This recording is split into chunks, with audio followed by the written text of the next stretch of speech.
Oh, we got some music. We gonna make it work. Oh, I've already popped up and everything. Fantastic. Day 3. Tim Hill, unrestricted free agent. I think I'm learning how to push these buttons. I don't really know. My goal today is to spice this thing up a little bit. All right.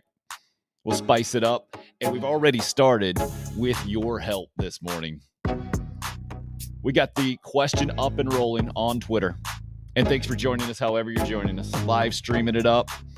We got the live audio working this morning, too. On Podbean is how you can go and do that. I put all that mess up on the Twitter. But we got the question in honor of our first guest today. And good morning to Craig, listening on YouTube or watching on YouTube. York as well. Morning to you, gentlemen. In honor of our first guest today. Don't let me screw up the dramatic music. Here we go. All right. How about that? We're going to go club unrestricted free agent this morning. Maybe that's a little too harsh. In honor of the first guest who's joining me right now, former Gamecock baseball assistant Stuart Lake, we're going with the question of the day. Who do you want to see in your ultimate steel cage wrestling match? On a scale of 1 to 10, Stuart, your wrestling expertise, where would we put that? And let me get you right up there so we can hear you. I think we can hear you now. There we go. 1 through 10. What do you got, Stuart? I hate toot the own horn. I know you're trying to censor yourself, tooting your own horn there. What do you got? 1 through 10? Yeah, I'm pretty good, I think, with wrestling. I'm gonna go high on that. Yeah, you're the best I know for sure. 1 through 10. So, with that being said, what do you got in your ultimate steel cage wrestling match, sir? Yeah, well, my favorite one, I've got a couple, but my number one was, you got to go back to Starrcade 83. Flair for the gold. Ric Flair gets to beat Harley Race in a cage match. I mean, to me, I that's still by far my number one. Coming in a close second was Tully Blanchard, Magnum TA, a controversial I Quit match, which, Tully said he didn't say it. The referee did. So it was always a little controversial there at the end. And then in my WWE or WWF days, when Undertaker threw McFoley through the top of the cage, that's got to rank in my top 3. Wait, we got some of those already mentioned here as I pop them up on the YouTube live stream. Yeah, Adam was our first one to answer on Twitter at Tim Hill UFA with the Undertaker and the real Mick Foley there. And I like Dakota going outside the box. He's going me versus my hairline, although it probably just run away again, he says. You got to help me out with this one, Stuart. James weighing in. Road Warriors, Dusty and Nikita Koloff versus the Four Horsemen and Big Bubba. Oh, yeah, that's when they used to put 2 cages together. So the War Games were a big deal. Wow. Yeah, a lot of action in those days with the 2 cages side by side. So I asked this question not necessarily historically, which is where your brain goes because you're a wrestling historian, right? And obviously some others did, but my brain goes more where Dakota's went. Any kind of matchup, anything you can think of. Boots was with you exactly with the Tully Blanchard versus Magnum TA, the Quit match in Starrcade. He's all over that one. And then David right with you as well with Dusty Rhodes and Ric Flair. But my brain goes more to like, all right, what are some of the all-time rivalries, not just in sports necessarily, but that you would love to see 2 people matched up, no holds barred, cage match until somebody gives up. Yeah. Well, as a Browns fan, I would have loved to have gone in one with Art Modell back in the 90s. Mm-hmm. That would have been a fake.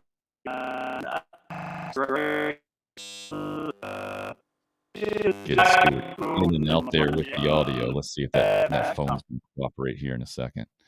Art Modell is a great one for all Browns fans everywhere. I think Browns fans are back with management now. And Stuart's a big Cleveland guy, big Cleveland Browns guy, and I respect him a bunch for that. And we'll try to work out those technical issues here in a second. But with now Deshaun Watson, I just saw the video of him the other day working out, getting ready to go, and what the management did to get him ready to go. I think Browns fans are back on board. The mess with Baker Mayfield possibly coming to the Panthers right around the draft was very interesting, and the whole thing. I think maybe Browns fans are much better off with their management right now than Carolina Panthers fans. Is that a fair statement there, Stuart, if we can get you back in here?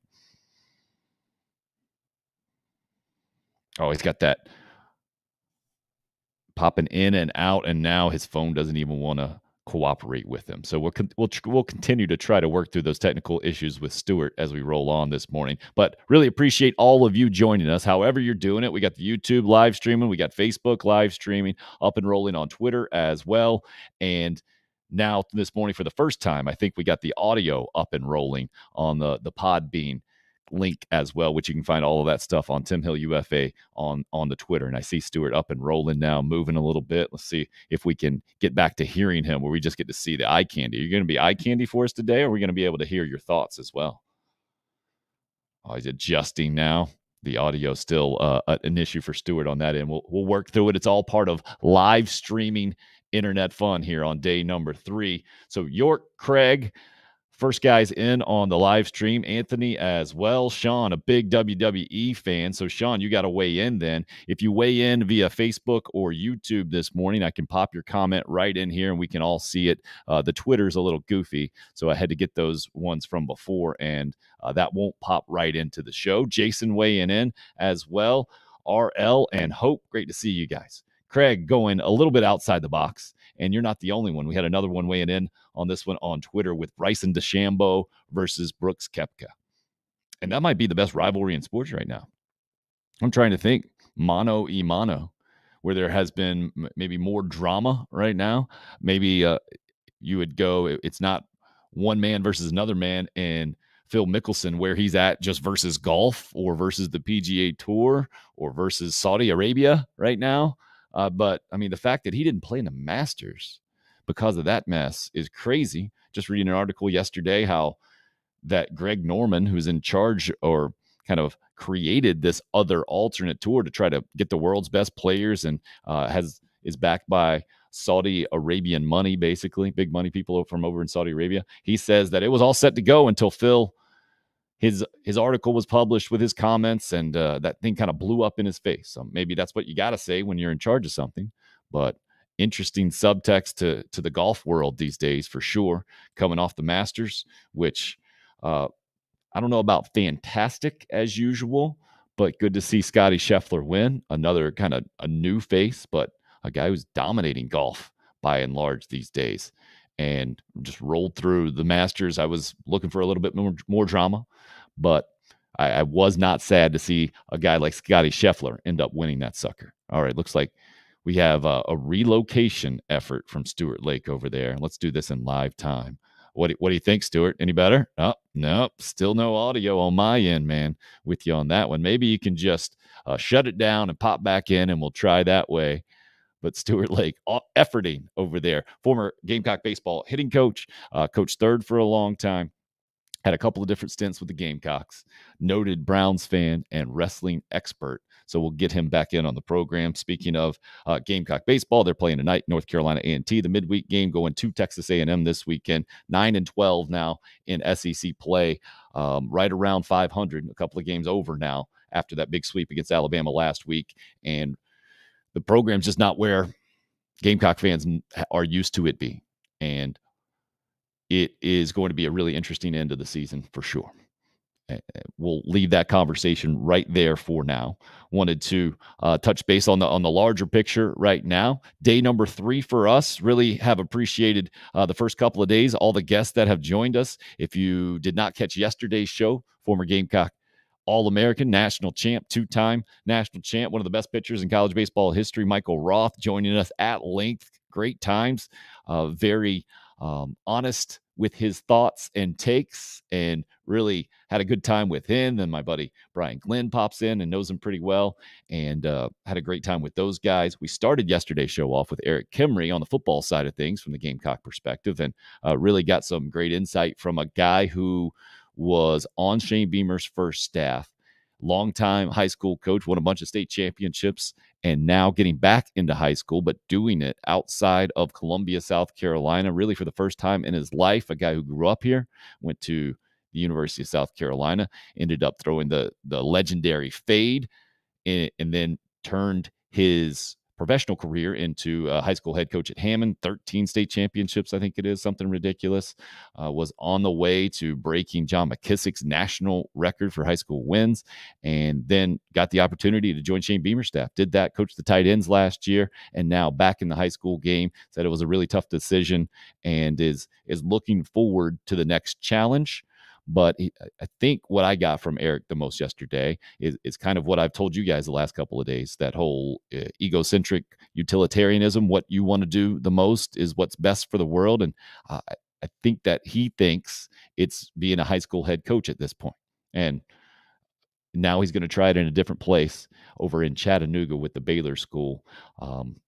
Interesting stuff. And from the football standpoint, yes, Craig, G.A. Mangus is set to join us today about 11 o'clock. We'll see if his technical issues are better than. So now you've come back, Stuart. You're back to the original spot, and we can hear you. Yeah, I'm trying again, so maybe we'll get it going this time. All right. Sounds good, man. Let's start with you and just catch up with what you're up to. You got the Mid-Carolina hat there. You got the Gamecock baseball shirt going on. Give everybody an update of what you're doing.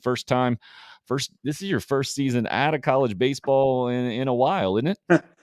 In my life, it feels like, I went from playing college baseball as an umpire for 2 years and then started coaching in 1995. So first year not being in a dugout on the field. It's been weird. Hopefully one of these days get back into one, but it's sure been fun to get to watch my son Hayden and his Mid-Carolina high school team. They let me throw BP some, so It's been fun to do that.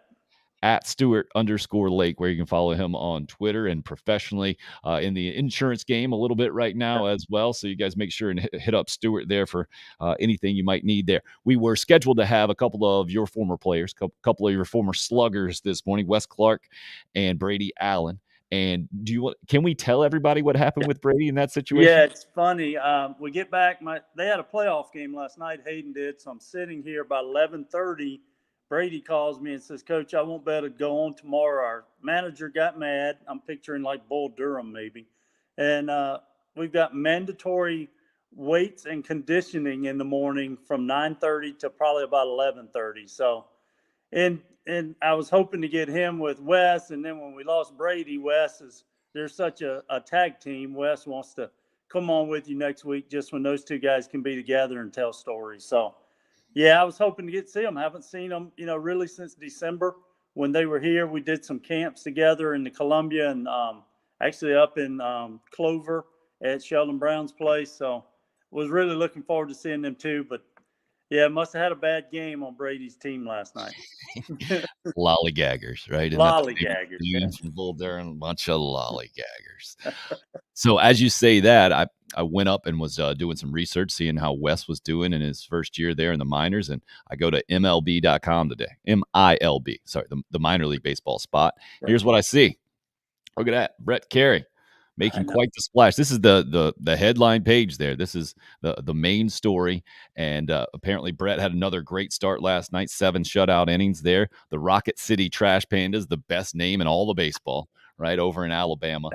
And they are the AA affiliate for the LA Angels. And he went, I think, 7 innings, but he's gone 25 innings in 5 games so far this season, 2.52 ERA. The strikeouts to walks are ridiculous. This is what fans love. This is what a guy like me, I don't understand why it can't be more of this. I mean, this is a ridiculous stat. 38 strikeouts in 25 innings is ridiculous, but just 4 walks. Yeah. And a guy who doesn't let the other team just walk to first base. We've seen, from a Gamecock perspective, that be a struggle recently. I think probably all across all levels of baseball, as we were talking to Michael Roth about this yesterday, Stuart, how velocity has become more of a commodity, right? Obviously gone up, pitching up in the zone and the spin rate and the whole thing. The more importance is placed on that as opposed to what Roth was, a guy who could get guys out. Where are you with your brain about how baseball is going right now, especially from that pitching perspective? I was watching MLB the other morning, and I thought really explained well when one of the older GMs said, "What seems to happen now is we've got a lot more knowledge in the game and a lot less wisdom." And what he was trying to say is, obviously, with spin rate and launch angles and everything that we have now, exit velos, velocity, we're almost drowning in knowledge, information, where we've got to get back to having wisdom. And he talked a lot about what the Braves kind of stayed with a lot of their older coaches, and we also paid off for them. And he was just, I thought that really summed it up. We're in an era where it is cool to sit behind a radar gun. I'm at a high school game last night, and there's 3 radar guns, and you hear people going, "Hey, what was that pitch? What was that pitch?" But the bottom line is, at the end of the night, the scoreboard should be the main analytic of it all. And that's what those guys did so well, is when you limit your walks, there's less opportunities for that team to score. And velocity, sure, it means a lot, but the guys that can really pitch, those guys are going to always have a place in this game, and they're going to be fan favorites because whether we like it or not, we don't enjoy these long games that it's turned into. And it's cool that that guy's throwing 105 at Tennessee, but he's throwing on the 3rd day. So that makes me keep wondering, I guess he's not really a key to their pitch staff yet, since he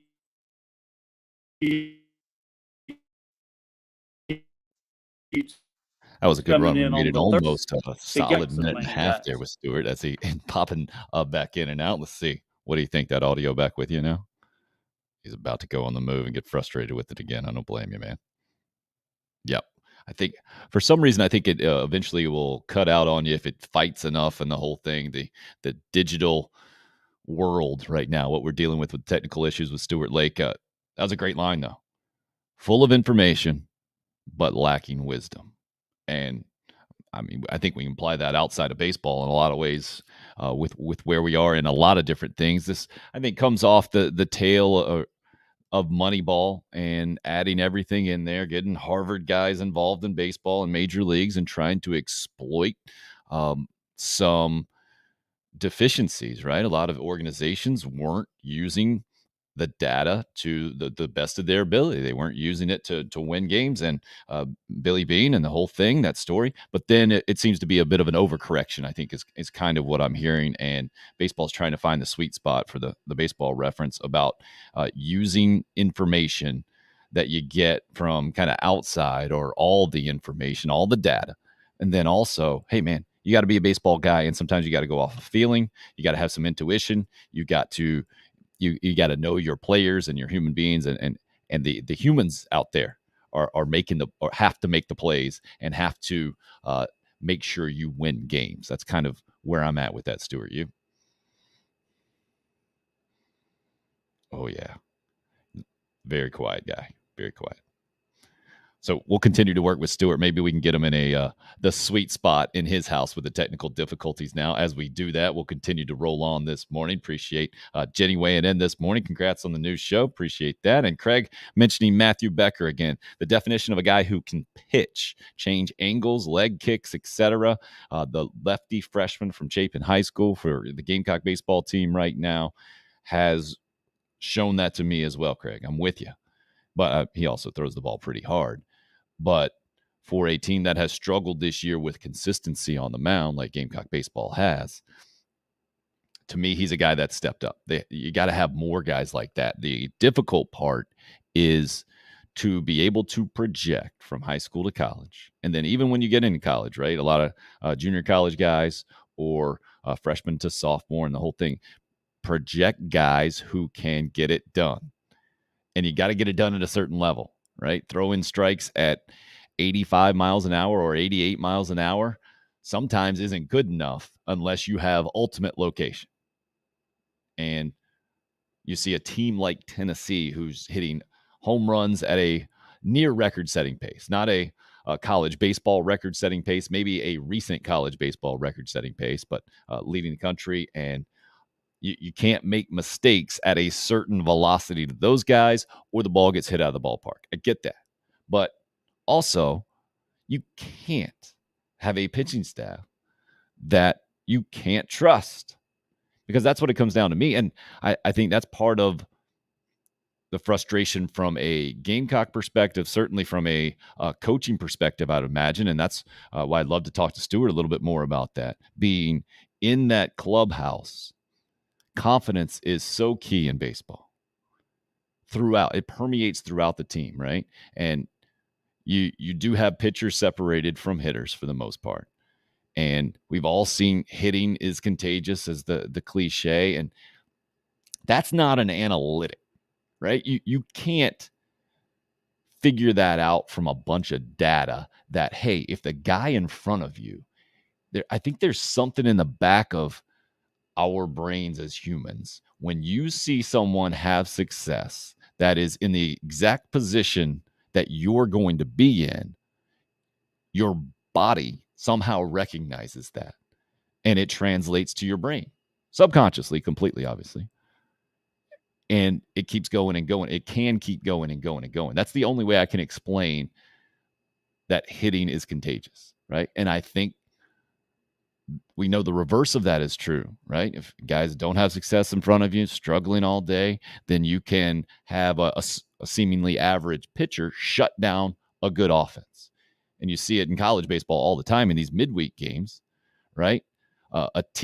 Several teams, several smaller in-state schools or maybe even out-of-state schools have given up just a ridiculous amount of runs in conference play on Sunday. They come into Founders Park on a Tuesday or Wednesday, like North Carolina A&T is doing tonight, and somehow they figure out how to limit an offense that has the lineup of South Carolina, which has its pick in the college baseball world in a lot of ways of the best hitters in the country. And it's just odd. It's just odd, right?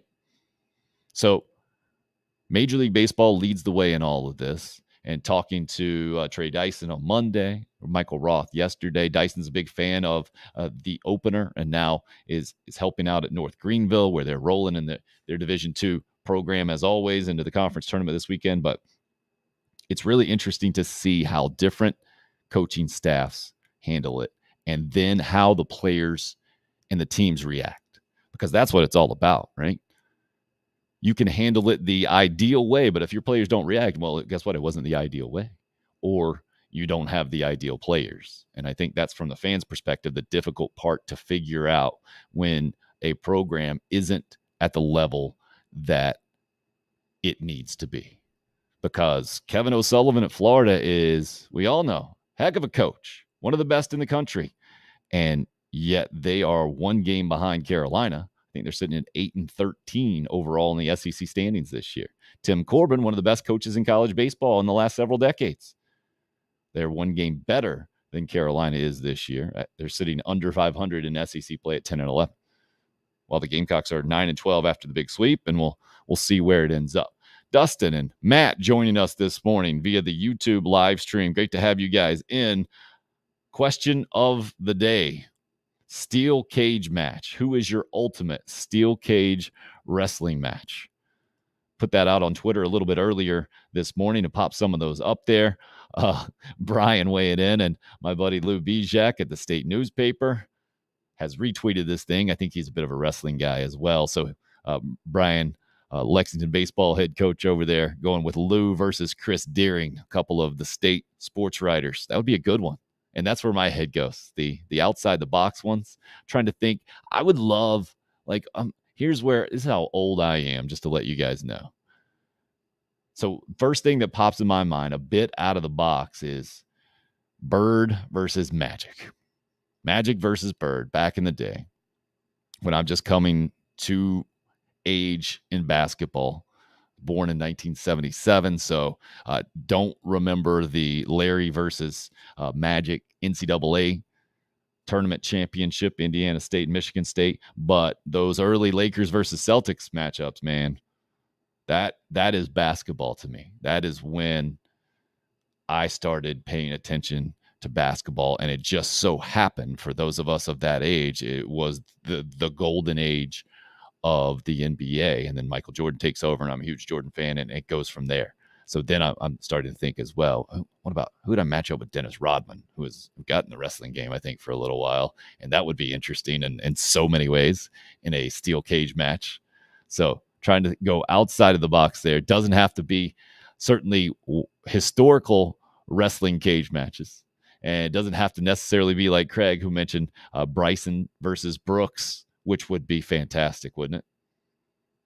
And who I got it. That would be a really good one. Now that I think about it, I think Brooks is more athletic, but Deschambeau having beefed up recently, that would be a tough one. And then I think, as I think about it, and I try to say it out loud, I would think Brooks would be the tougher guy but both of them come off as a way too whiny for me to be fans of their golf, if that makes sense to you. I mean, the Kepka thing is hard for me to wrap my brain around. He just wins majors, basically. And admittedly, those are the ones that he cares about. And then you get Deschambeau having classically said to a cameraman on the PGA Tour, stop being here taking my video of me while I'm throwing a temper tantrum out of the sand trap. That's not good for my image or the game's image. Come on. I mean, ultimate lack of responsibility or accountability, right? So those guys would be fascinating to watch go after it for so many reasons. Oh, yeah, and Matt weighing in. I thought so. I thought it was something like that. Dennis Rodman and Karl Malone actually wrestled each other. WCW, part of a tag team match in the 90s. Rodman team with Hulk Hogan and Malone team with Roddy Piper.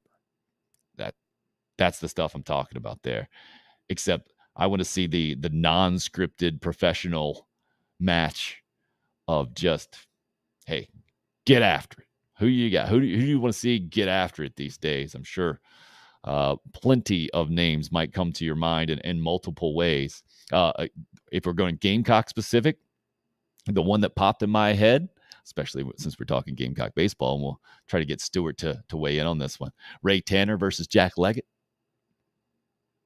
Those two at each other in a really, really great baseball rivalry. And I think both sides miss where the Carolina Clemson baseball rivalry was. And you see those two guys get after it. That would be a blast. You had the warmed up bats and Ray Tanner speaking his mind on that back in the day. Oh, Anthony, we got controversy now. Anthony says Karl Malone teamed up with Diamond Dallas Page in that match and not with Roddy Piper. Thank you, Anthony. I like how you guys are keeping us straight here on the program. Matt, maybe you want to double check and either challenge Anthony on that one or concede that he has the wrestling facts straight on the steel cage match back in the day. Oh, there we go. What about that? Dustin weighing in to confirm.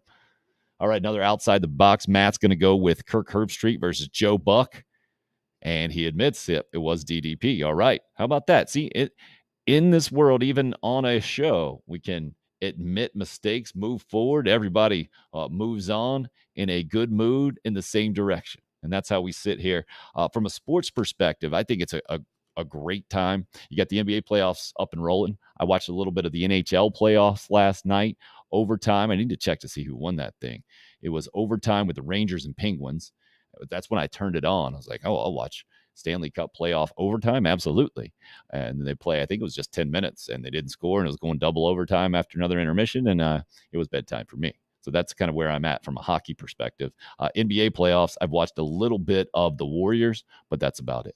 That's about my level of interest right now from the NBA standpoint. Oh, Stuart, I like how he's still going same spot. I think you've gone all the way around and you come back to the same spot. Yeah. Got it this time. We got you.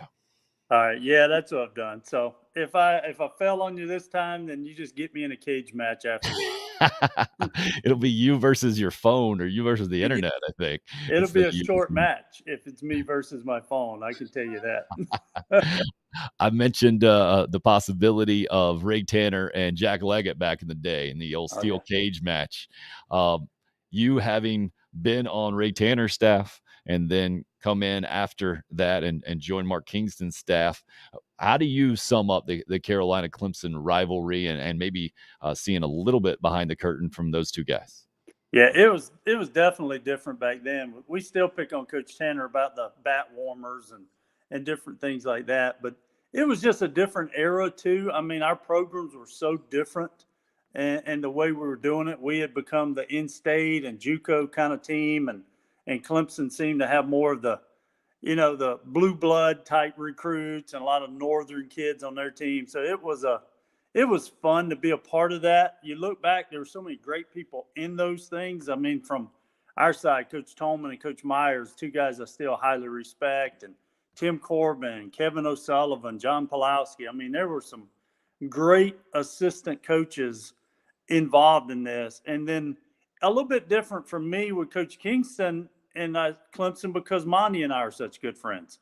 So it wasn't that, we still hate Clemson, but you still really were friends with a lot of those guys in that dugout with Clemson. And early on in my career, maybe not so much. I just didn't know them. I really respected Coach Leggett. We weren't as close, obviously, as Monty and I are. That makes sense. And when you get a former Carolina assistant as the Clemson head coach in Monty Lee, man, that really did change the tone of that rivalry in a lot of ways. And like you mentioned, it was almost a North versus South thing, with Leggett being from Maine, or having certainly been had played his college ball up there and the whole thing. I didn't even think about that entering into the mix. And Michael Roth was talking about how he thought talking a little bit of smack talk on the field got to Clemson back in his day. Have you seen that? Would you agree with his take on the smack talk and the effect that it can have on the field? Well, I think it may have, and we certainly had some guys that were pretty good at it in our dugout doing it even back then. But I really think in that 2000, when I was there, 2002, when we beat them, I think they felt they were supposed to win, and we were constantly, Coach Tanner was so good at keeping our guys feeling like nobody respects you, no one expects you to win. So I think it was two type different pressures on those teams. As I've talked to guys that played on those teams, I think they agree too. Clemson was still practicing in full uniform for 2.5 hours while we were in Omaha. We were coming out in shorts and at times having home run contests. And it was just a different mindset. And I attribute that again to Coach Tanner, because I'm telling you, early on in my career with him, there was no such thing as shorts. There would have been no such thing as laughing at BP and having the fun we did. So he certainly changed, but there were some world-class smack talkers in the dugouts. There's no doubt. And Michael Roth was one of them in his day. He was really good at it. Crystal clear from Stuart Lake right there. How about that? His phone is getting along with him right now. I Yeah. touched on this with Michael, I think specifically, maybe Trey as well. What the state of baseball right now? Where do you think we are? We got some pitch clocks going in the minor leagues right now, with guys stepping out of the box and getting called out, getting an added strike. You got that 105.5 mile an hour Ben Joyce pitch from Tennessee over the weekend that you mentioned. You mentioned the length of games and the concerns there. Where is baseball overall? And then I guess we can narrow that down to college baseball, your kind of expertise. Yeah. Well, I think we all still love our game. We really are trying hard to make it a TV product. And sometimes it's hard to take a game that for 100 years has been played on no clock to now we're going to time everything. You've got 90 seconds between innings, and you've got this amount for time. I think we're trying too hard, is my opinion. I think some of the rules really are good. As I told you earlier, I want the games to go quicker myself. Well, maybe we look at our strike zone instead of calling I watch college baseball more this spring than I ever have on TV. Maybe we need to look at calling a few more strikes than balls than I see on a lot of games that speed these games up. I just don't want to run away the young fans. And I saw the play this week when the guy took a bad swing. It looked like he never even left the box. And then all of a sudden he's called out for taking too long. That's just not a part of the game. I mean, the part of the game is the competition. I got to see it last night. I've been following all the state playoff games. Let's ease up a little bit on some of these clocks. I think there are things we can do, but I am scared that we're running away that kind of borderline fan right now from our game, and not just college baseball, all of baseball. Well, one great scene last night in Major League Baseball that should bring as many people as possible. Did you see Toronto Blue Jays, New York Yankees? Yeah. Aaron Judge hits the home run in the second deck, I think it is. The Blue Jays fan digs it out and he sees the kid wearing the Aaron Judge jersey, immediately hands it to him, and the guy, the kid, is just so overwhelmed, instantly hugging and crying, and the whole thing. To me, that's what baseball is, Stuart. But that's what we need to capture more of, or create environment to happen more often, because that's just basically showing humanity, right? I mean, that's the best of humanity. And that guy made the call immediately. He knew exactly what to do with it. I don't think he planned it. He just saw it, and that's what he did, the right thing. We need more examples of that in the entire world. But to me, it's so almost easy to happen in baseball because it's simpler. There are not nearly as many factors in there, and it can be so simple. I think you're right. If we can figure out a way to showcase that more, then it grows the game. It could do it exponentially. Yeah, I was asked last week by just a fan, said, how could we meet Andrew Eister or see a Will Sanders? I said, stay after the game. Those guys walk down past the dugout. They're in no hurry to get off the field. It's kind of the baseball mindset. We don't rush off the field like a football game. You see them kind of get right on off and into it. And that family called me on Sunday and was blown away at how our players just stayed, and hung out down. They went to see their families, but they took pictures. This guy sent me a picture of his son and Andrew Eister. And what I tried to just reiterate again is, well, you can find some great, great people in the game of baseball, whether it's the players, the coaches, the umpires, everybody. Let's not put that clock on and just rush. One of my favorite parts of baseball was getting in the dugout early and staying in the dugout late. So I just don't want to feel like I'm on a time clock where I got to get in and get out to make it work. I know TV is important. We both do. I mean, it's part of bringing in a lot to your university or to your school, but same time, let's just let it happen a little bit too. Yeah, it's tricky when you're talking about the money involved in sports, and you get TV executives involved in the whole thing. It's a lot like what you were talking about too, with just the X's and O's in baseball. When you get more data, you might have less wisdom. When you get more exposure, be careful what you wish for, right? Because it's great that we can watch the Gamecocks on the SEC network tonight against North Carolina A&T. I mean, 8 years ago, 10 years ago, not even a thought about it, right? I mean, if you don't go to the game, you ain't watching the game. Maybe you watch local news for the highlights. You can listen to it on radio. Those were your options. But now you got it in your phone. That's tremendous. I do agree with you. I think we're just in this evolution period, trying to figure it out, trying to, a lot like this name, image, and likeness stuff in college sports in general, trying to put up some guardrails or rein things in and figure it out. Speaking of that, I didn't even mean to bring it up with you necessarily, but having been a coach in the middle of this transition, I think baseball is probably a minimal impact. Would you agree that the name, image, likeness, especially compared to football or basketball? But how did you see that change things, if at all, for Gamecock baseball last year? Last year, not a lot. I know this year there are a few guys that have some small deals going. I don't think you'll see it a ton in baseball. I just don't think the money per se is there for baseball guys like football and basketball will be. But what it does is I think the intent was to maybe thin the rule book a little bit. The NCAA rule book had gotten so thick over the last few years, and we all knew things were going on that no one really was liking going on. I think that was kind of the idea, to allow the student athlete to have a little freedom and, make some money on their own name, image, or likeness. But it just seems like it went from 0 to 100 to me. And especially now, I'm kind of watching it from the sidelines more than being right in it. But I'm fortunate that I still get to talk to guys every day that are in the game. And baseball, as I keep asking them, it hasn't been affected a lot. I think it may in the next few years. I think football and basketball right now are the main ones, maybe women's basketball that are experiencing it the most. But it certainly, the biggest difference for us was the transfer portal. That was the biggest change, because you got to realize I grew up in an era where coaches, I constantly had to tell players as an assistant, the only reason Coach Tanner's on you so much is he loves you. The guys he's not talking to should be the ones who are worried because he may have moved on from them. But this transfer portal certainly changed the way you can, as a coach, help them. Part is frustrating to me to see the change in locations.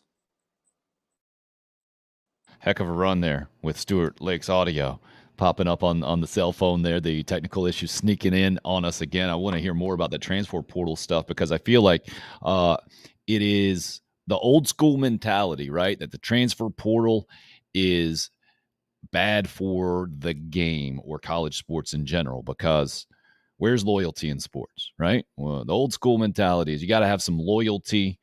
And if things get tough, you got to be tough, right? Just because you're not playing, it's a horrible message to send to just tuck your tail and leave and go somewhere else. That's the easy way out.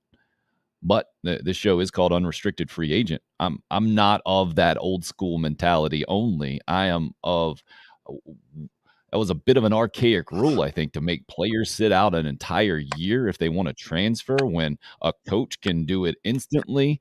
And it just never seemed quite fair to me. Let's see if we can get you back in on that, Stuart. Just the transfer Is it portal. working? Your mind. Yeah, we got you. I hear you there. How Okay. you approach then the transfer portal from all angles, right? Being an old school guy, right? You didn't have that option when you played college baseball. Yeah. Then you saw it become an option. But in baseball, you've also seen a bunch of junior college players who didn't have to sit out be able to maximize their opportunities with programs like South Carolina.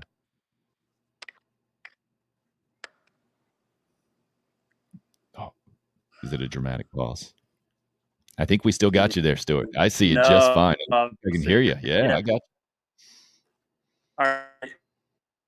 Well, and then when he wants to get into it, then the audio goes out.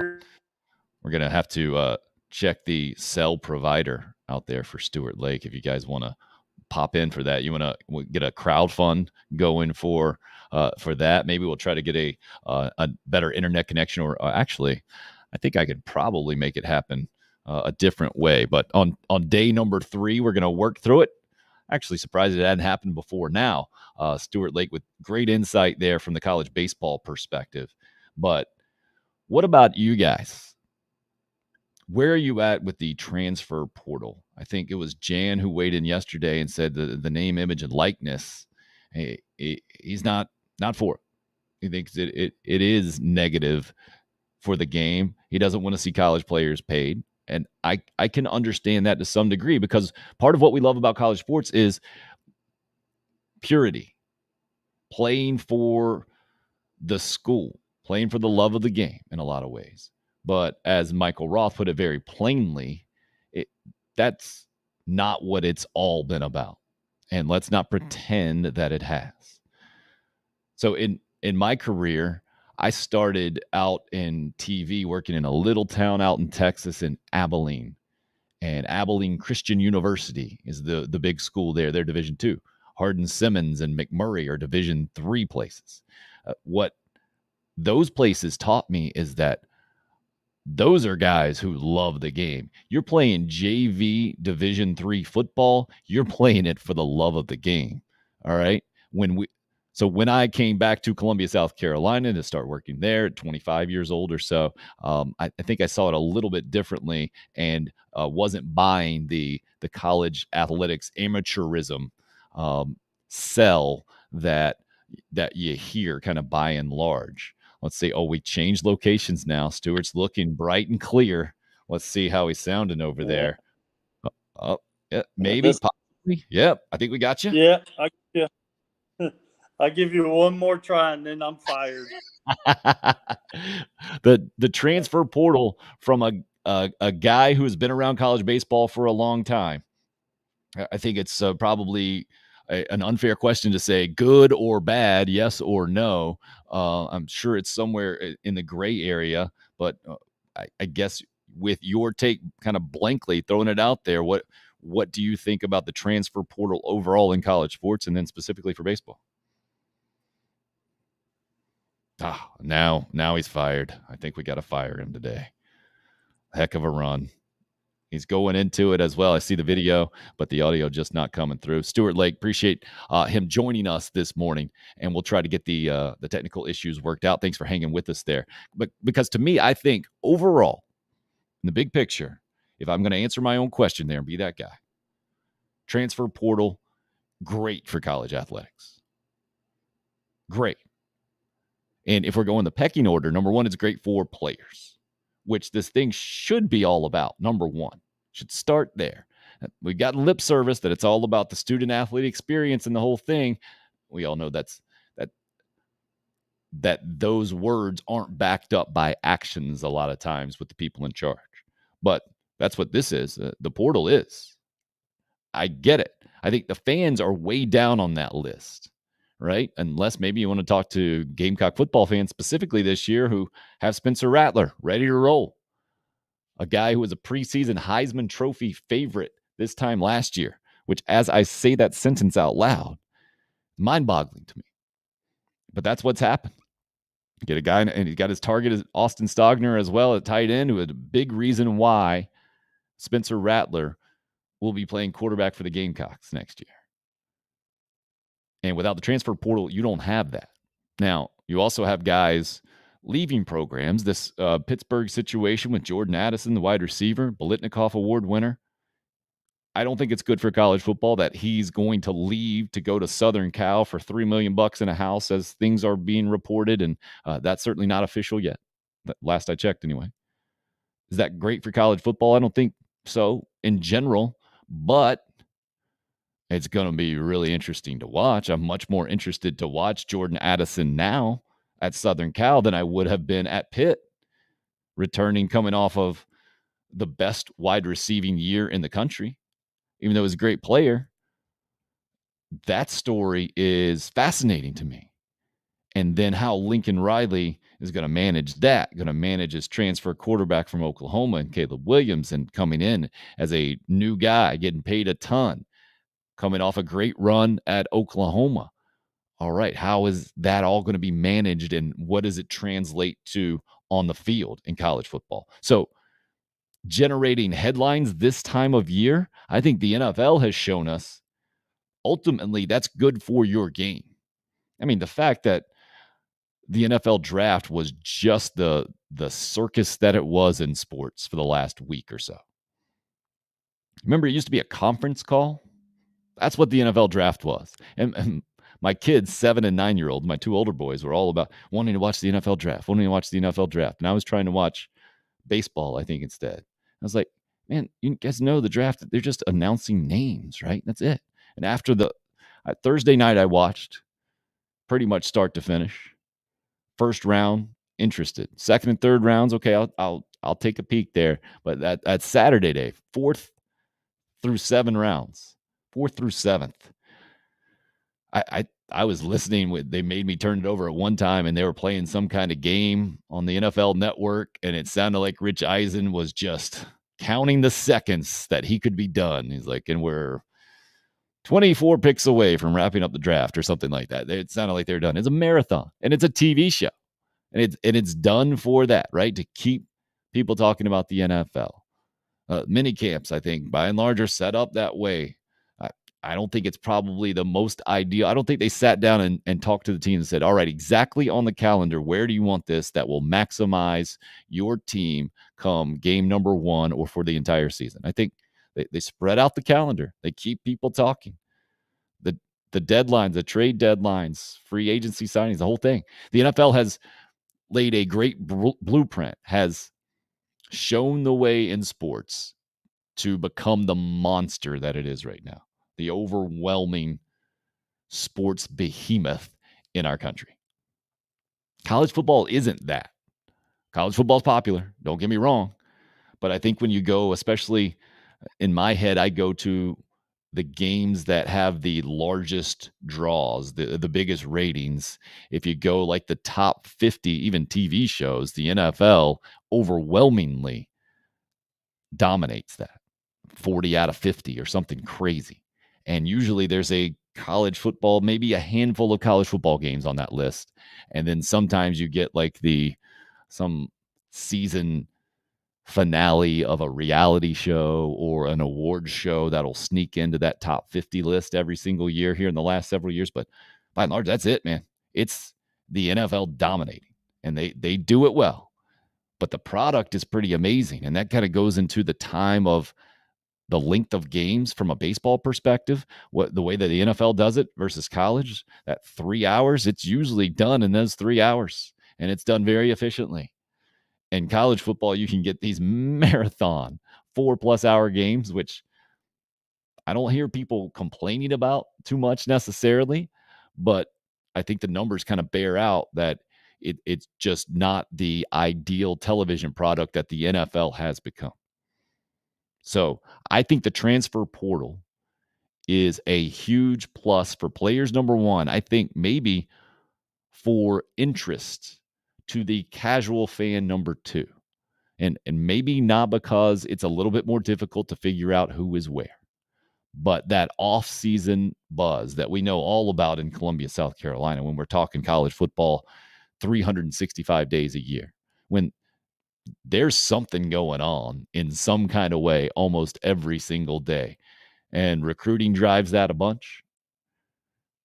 Current players now with the transfer portal also drive that, or prospective players with the transfer portal. Who was it? EJ Jenkins, the big wide receiver. Been seeing pop up on social media, put it out there that he's available, and if you take your chance on him, and with the NFL draft, I think he was saying that this time next year, that's going to be me. An interesting prospect for college football fans in general, right? We knew about it. 6'7" receiver. A lot of Gamecock fans really excited about getting him in the program, see what could happen. Didn't quite work out. Now he's headed somewhere else. Maybe it'll work out there. Certainly that's what he's thinking, and he's got to.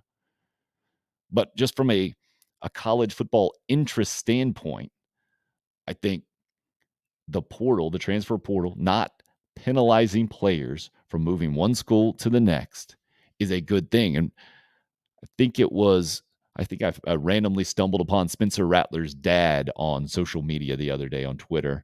And one of his retweets, I think, was from another father of a player talking about how things have evolved to being 50-50 from a power perspective between coach and player in college football. And how, obviously, you can understand from the father of a college football player, that's a really good thing. This is something I'll bring up here in a couple of minutes when we get G.A. Mangus, the former Gamecock football assistant under Steve Spurrier, to join us. The way that college football programs are run versus professional football programs, because GA has been with the XFL, I believe the Arena League as well, and had other experience outside of college football. He's been at different levels in college football recently as well, too. So to have that experience and compare it to exactly what he saw at the height of Gamecock football about a decade ago will be interesting to hear. I'm glad he's going to join us and give us that expertise. But just from the fan standpoint, from the outside looking in, and that's certainly where I consider myself. College football, college basketball, the transfer portal. I would much rather a guy in college basketball, let's skip to that real quick, instead of go one and done, go one and then stay in college basketball and go to another program where he feels like he's got a better opportunity. Maybe it's to make more money, name, image, likeness wise, whatever it is. At least then I think the product of college basketball, which hasn't been what I grew up on coming into basketball in the 80s, I think that will improve it. Maybe it won't. I mean, we see 7 guys come in, 8 guys last year into Frank Martin's program for South Carolina. We saw, I think, an improved basketball team, but not quite a team good enough to get to the NCAA tournament. Had those guys stuck around and played again another year, would that have been good enough? We'll never know. But the opportunities that a guy like Lamont Paris has to go get guys instantly, I think help programs that are not to the level they want them to be, not NCAA tournament type programs, to have that opportunity each and every year, or have a better chance at getting there each and every year. Chan, agreed. The NFL draft now is a circus. Totally is. But it's become a circus because they figured out they can make money off of it. And they've done it with draft analysts and mock drafts and the whole thing. And you got to give the NFL credit for that. I mean, they're maximizing their product. You don't have to participate or like it or watch or anything else. You got to give them credit though. I want to get back to that video I was talking about a little bit earlier with baseball, and this might wrap up our baseball talk for the day, as GA Mangus is set to join us here in about 5 minutes or so. But I can't tell you how much I loved watching that fan interaction off the Aaron Judge home run last night. And maybe it's because I got a 7-year-old and 9-year-old, and I was coaching the 7-year-old in coach pitch last night, and the 9-year-old was catching for us, and they're ultimately excited. They're at that age where the excitement for sports in general might be kind of at its peak, or they're really kind of coming to it. And so maybe that's why it struck me specifically, seeing that kid who's probably, I don't know, maybe 12, I would guess. Seemed to be a little bit older than my 9-year-old, maybe a little younger. But a 12-year-old ish kid getting a baseball handed to him instantly after an Aaron Judge home run, having gone to that thing, and instant tears and hugs. That's what sports is about. Like, that was fantastic in so many ways to see last night.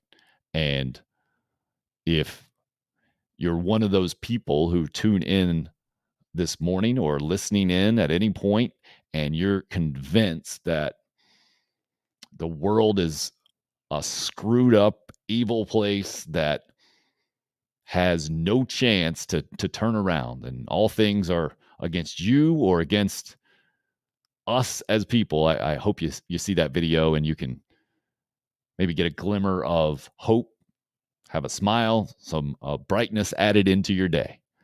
It was a tremendous display of just humanity. And to me, that's what sports is a lot of times. Now we see it on the other side too.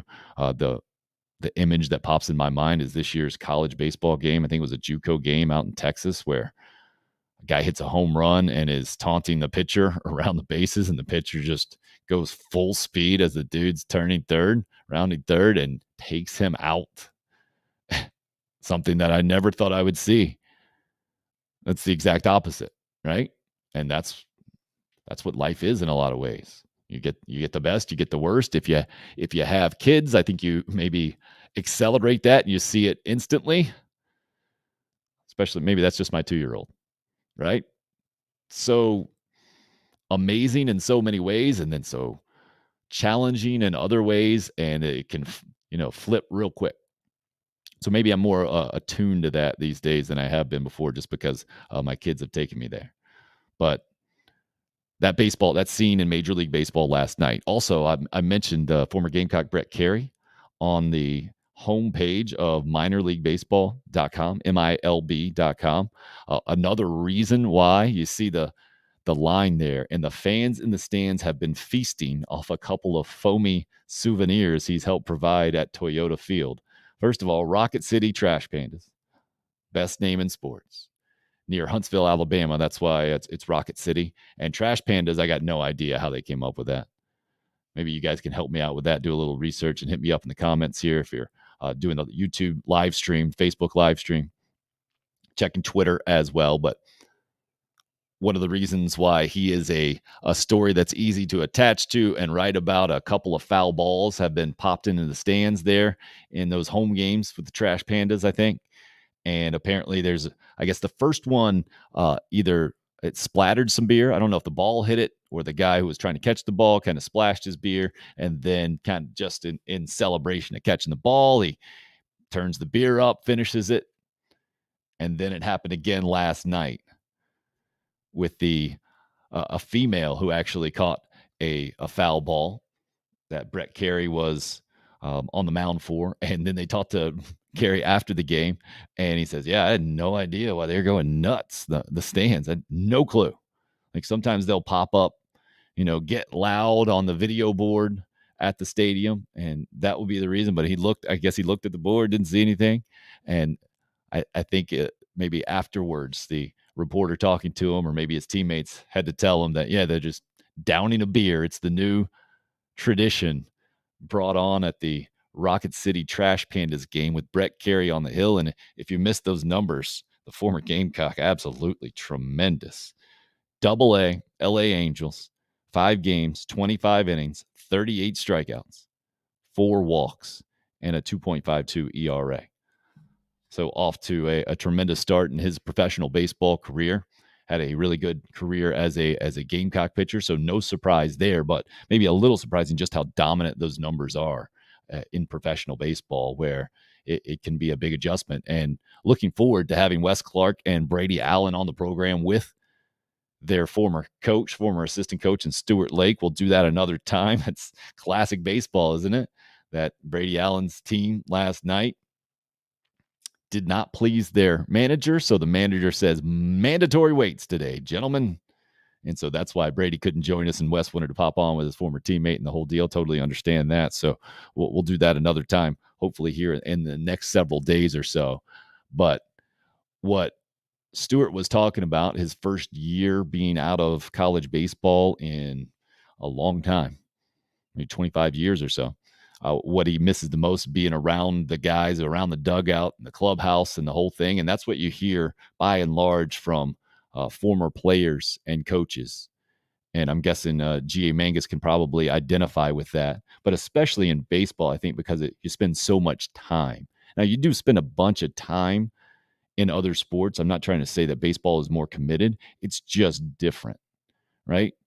I've always seen that football has been compared to like warfare, right? You got a line here, a line there. You're trying to cross lines. You got guys uh, physically battling each other. And whereas baseball is more like an agrarian game. I've read something one time talking about how it kind of was born out of farming tradition in our country, and the pace is certainly more laid back, and the game is more station to station, maybe a little bit strategic. Not that football isn't strategic, but in a different way, in a kind of long game strategy, as opposed to, all right, we need to do this now. You need to do that harder. You swing harder in baseball doesn't necessarily help, right? And you think harder, that's definitely not going to help. But you make some moves, and you set up your pitching staff a certain way, and you're just going, you're going to be there for a while in baseball, but you don't know how long. It's not timed, right? That's the difference between baseball and other sports. You got no clock.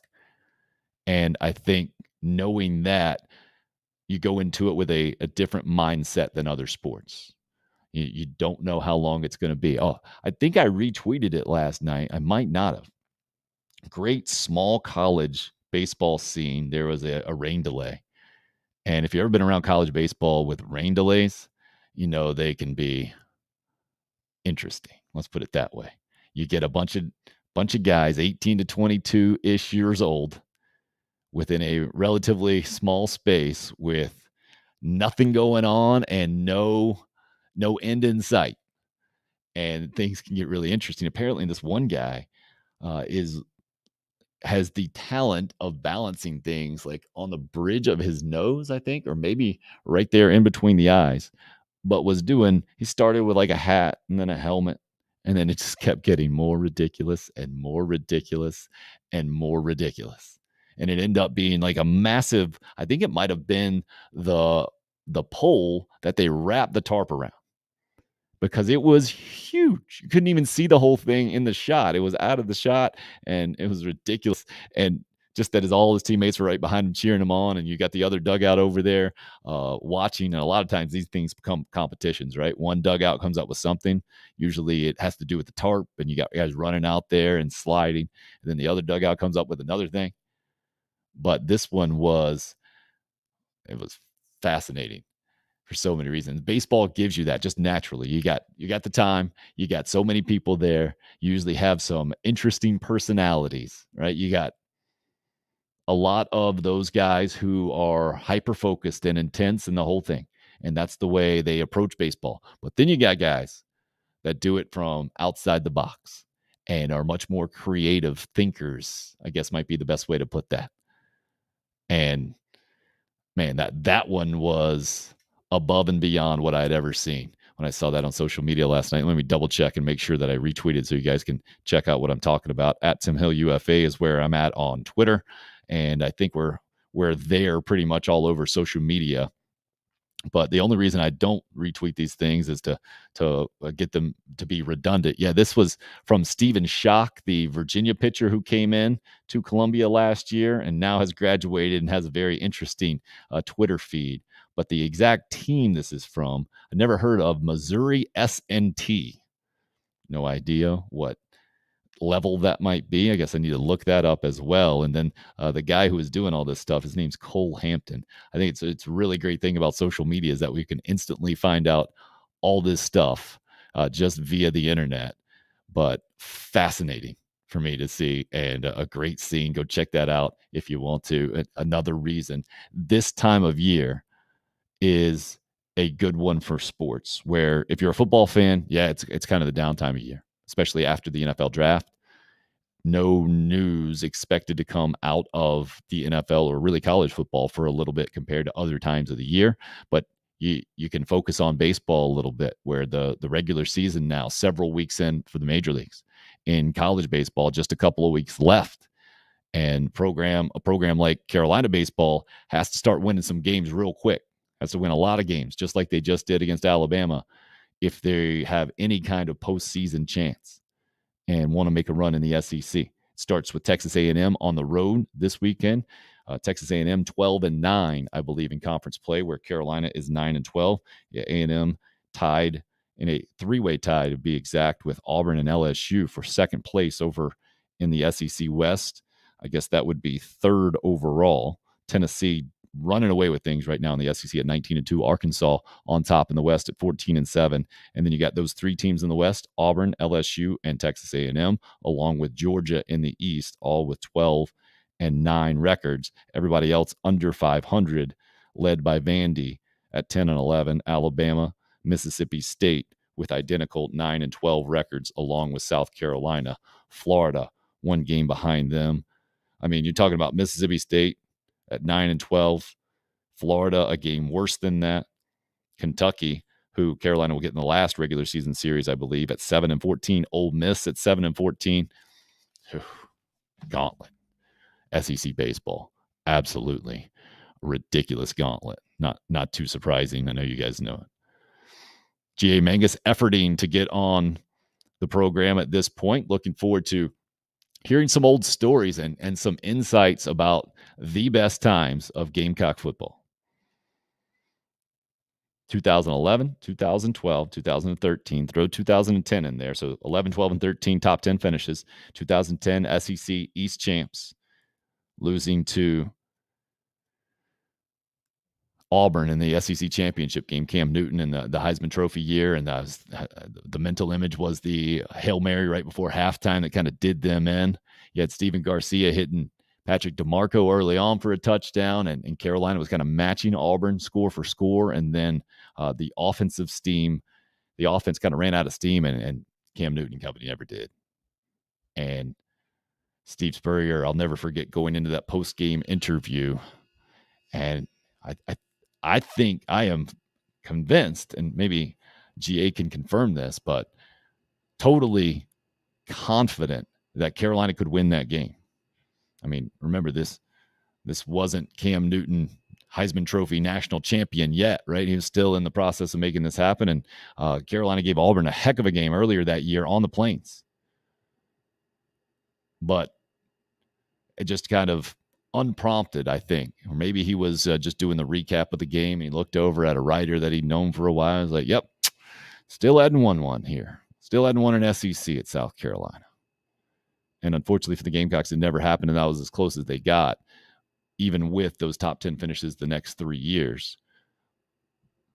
But from a Gamecock perspective, I don't know if you appreciate that much more now, or you're that much more frustrated. Maybe it's a combination of the two, having come so close and not been able to make it happen. I think just maybe the appreciation probably outweighs the frustration at this point. Maybe it just it depends on how you look at life. But having seen those teams and all that talent, just saw where I think the Falcons released Mike Davis a couple of days ago, was watching him on social media thank the Falcons for the time of him getting to play in his hometown. A guy like that took over for Marcus Lattimore and did it at a real high level, and it's obviously gone on to NFL success. Alshon Jeffrey and Stephon Gilmore, and you guys know the names, Melvin Ingram and Steven Garcia at quarterback. All of those names and everything that they ended up doing, not to mention Jadeveon Clowney, probably shouldn't leave him out, for South Carolina football to elevate the program at that point. But then having gone through the struggles recently, maybe a new appreciation for it, or appreciating it a little differently, but less frustrated, I think, at this time going into this season as opposed to the last several years, and especially the end of the Will Muschamp era, where it didn't seem like there was much light at the end of the tunnel. And now I think Shane Beamer has breathed new life into the program. Certainly a different attitude, a mindset, a different way of engaging the Gamecock football fan base, the general public, right? Different personality. You're always going to get that when you change coaches. But what you're not always going to get is results on the field. Now, 2-8 during an SEC only type schedule, that's kind of what it was at the end of the Will Muschamp era. You're going to improve on that, right? Typically, when you play a 12-game season, you get some out-of-conference guys. But the bowl win specifically, and I brought this up maybe with Eric Kimmer yesterday. I remember bringing it up yesterday. Oh, I did that actually. It wasn't on this show. I was lucky enough to talk to a radio station up in Spartanburg, my buddy Ryan Clarig, but he was talking about all the enthusiasm that the Gamecock Club up in Spartanburg had around the Gamecock football program, and Shane Beamer coming in and talking to, was it 250 people that sold out real quick, and so much excitement around the Gamecock football program. Totally merited. But I mentioned that I think the bowl game plays into that in a big way, because being at that game, talking to Gamecock fans beforehand, I think the logical, rational approach or expectation was, if anybody was going to run away with that game, especially offensively, it was going to be Sam Howell in North Carolina. Having been in that stadium for Sam Howell's very first game and watching North Carolina come back against Jake Bentley and company, I think that's the way that a lot of Gamecock fans were seeing that thing. And then Dakereon Joyner goes nuts, and Zeb Nolan plays well. Jaheim Bell, obviously a huge day. And it was a massive day for Gamecock football, and I think sets the program up for a lot of optimism at this point. Speaking of optimism, I'm optimistic about how the rest of this show is going to go, as I see our buddy G.A. Mangus logging in with us on the internet, trying to get settled over there, trying to find a good spot. I'm guessing maybe an internet spot. Like he and Stuart Lake might be sharing the same cell service this morning. Let's see. It looks like you might have settled on a spot over there. Let's see. Let's get G.A. Mangus in here and see if we can. We see him. Do you hear us? I guess is the best way to start this thing, GA. And if you do, we might be able to hear you. How about that? All right. Really appreciate you popping in on the program, man. How are you? I'm great. How are you? Doing well. Glad to be back at it and talking some sports each and every day, and other things that may or may not pop up. Why don't we start with you giving an update on what you're up to these days? I know you're on the golf course frequently. What's the handicap at? You under 5, I hope? Right at it. Yeah, Mm-hmm. right at it. I'm up at Spring Valley. I'm playing a bunch at Spring Valley with the boys up there, and we got good games on Wednesdays, Fridays. Nice. Sundays had a little outing with Darius before the concert, and enjoyed that. Had a good round, and trying to enjoy the family and some of that, hopefully till we get cranked back up next spring. Gotcha. And getting cranked up next spring is for who again? Hopefully the XFL, we're back. Hopefully we're Gotcha. coming back, and it's all getting lined up. They just hired 8 head coaches back, or 8 new head coaches back. Bob Stoops being the only one that's coming back from the original, our 2020 version, and we'll see how all that goes. Going here in the future, it's a little quiet right now, but hopefully we'll be back next spring and get back coaching a little pro ball. It was a good time. It was a lot of fun, and it was a shame that we had things going in a really upward direction before COVID hit, and right in the middle of the season. So that was a shame, but a really good time while we were doing it. I'm glad you mentioned coaching pro ball. How was that different for you with your college experience? It was. They're very similar and they're very different. When you set up the draft, it was great being at the ground floor of the XFL, and the first ever draft, and 8 teams, and we drafted 70 players each. We drafted over 500 players, and that was a lot of fun to do the draft board. But the similarities are, it's just like doing a recruiting board. The difference is you're paying them. Of course, now there's not any difference. You're paying them all now anyway. But doing that and having that experience of recruiting and recruiting boards, it made it an easy adjustment. Having the combines and being able to see them face to face and put them through that and have interviews, that's kind of like being on the road recruiting when you're sitting in the home. So there is a lot of similarities. The difference being, when you get to camp and then you cut from 70, down to our number of 53. To have 53 pros in the building, and guys that have been, most all of our guys in the XFL were all at one point in time on a pro roster, had just gotten released right out of college, maybe got down to the last cuts, needed another year of development, 20 more pounds. There's all different kind of reasons of why they were with us, but all pros. And I thought we had it figured out a lot too. Vince did a great job, McMahon, with. The players all made the same. They were all playing for a win bonus. So you didn't have the big financial division in the locker room. Everybody, wanted to get that little extra piece and that win and go drink a Bud Light seltzer in the locker room and split up thousands of dollars of win bonus.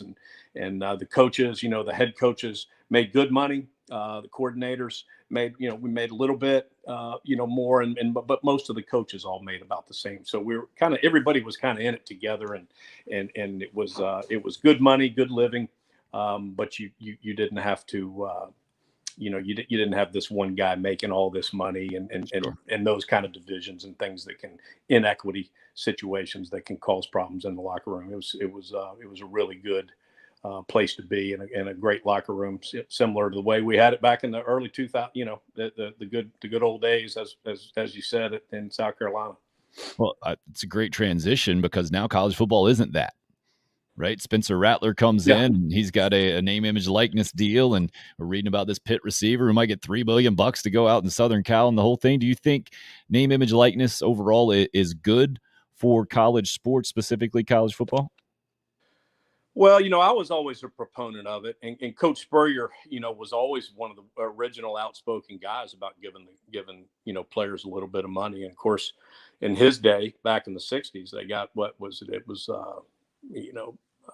laundry money, I think they called it back in those days, and everything's relative, right? So no matter whether it's the '60s, the '70s, '80s, '90s, whatever, everything is relative to those times, and I think that the name, image, and likeness in its simplest terms is a good thing. And players, I felt like have always tried to get it, tried to find that happy medium, and where is it, and how to find that. When you have a governing body that, can't, they can't tell you what time it is half the time, trying to make that decision, and they make up rules. They don't ever think of the consequences. It's like building a city of 5 million and not figuring out the infrastructure of the roads beforehand. And so then it's always reactive. And so you have to react to everything as it happens, rather than seeing and talking about long-term plans. And I think that's just been the disorganization of the NCAA for many years, for many years. And who knows who's going to run it now, and in the future, and whether we can get it back. But what it is right now, I don't think anybody in their right mind, can see that it's not crazy. And coaches, and I still talk to, I get friends all over, coaching all different levels, and when you got guys that have been doing this for as long as I have, going on 30 years now in the business, and they're only happy 2 days out of the month, and that's every other Friday. That's not a good thing. That's not how my age group, your 50-year-old crowd that's been coaching for 28 to 30 years now. That's not why we got in the business. And when our mentors, your Coach Spurriers, those guys that everybody has their own mentor and who they kind of grew up under. And I was fortunate to have 6 or 8 different guys. A guy named Bill Manlove, who was my assistant head coach when I was a head coach at Delaware Valley University. And those guys, it was about the kids. It wasn't, you never got into coaching because of money, because back then it wasn't something that you looked at to where 30 years down the road, these guys were going to make what they're making. And I think that had a lot to do with, some of the problems that this thing has created. And now you've got guys that have never taken a snap. They got $1 million NIL. And then what is the 120th guy on the roster? What is he getting?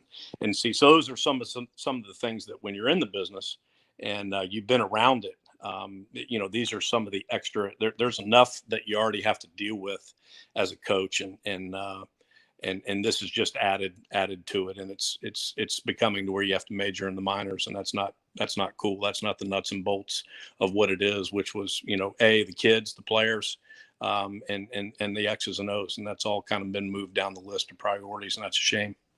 Yeah, talking to Eric Kimry yesterday, who was just on Shane Beamer's last year, mentioning that when it comes to recruiting, the NIL situation is number one typically on families' lists, and he said he doesn't blame them. Right? It makes sense. How does a guy like you who hasn't recruited in that realm? How do you wrap your mind around that? And as you're talking to other guys, is that what is making them so unhappy, having to come at it, I guess, from that angle now? Well, you say I've never done it, but it just wasn't legal. The same teams are going to have the same boosters that were doing it illegally, and now they're doing it legally, right? So nothing's going to change. The same teams. I really believe this is my opinion, and I really believe that the same teams that have been competing for those 4 spots, that's not going to change much. I really don't. Now it's the same guys, and now they can do it and sign them to whatever, whether it's signing autographs, they give them a car, they do this, they do that. It's just, you're right that it has changed, but it really hadn't changed. It's now it's above ground, used to be underground. And so it's different people were looking for the NIL. It wasn't called NIL, but it was, whether it was 7-on-7 guys, the AAU basketball mentality coming to football, whatever you want to call it. It just was called something different, but it's always been there. It's been there way before I ever played. Way before I ever got, recruited. I mean, you hear the stories. We all know the legendary stories of guys and players, and now it's just all, you can do this and do that. My worry is what is that 120th guy? Because I come from the area that you're only as good as your weakest link, and that player there, you used to not have to worry about them much because they were always chasing it. They were always chasing the travel team. They were chasing and they would play the scout team and do everything possible just to get that one rep or that one play, or make the special teams or whatever. And now, those guys have, are they going to get taken care of? Are these kids that get these early deals, are they going to go help people?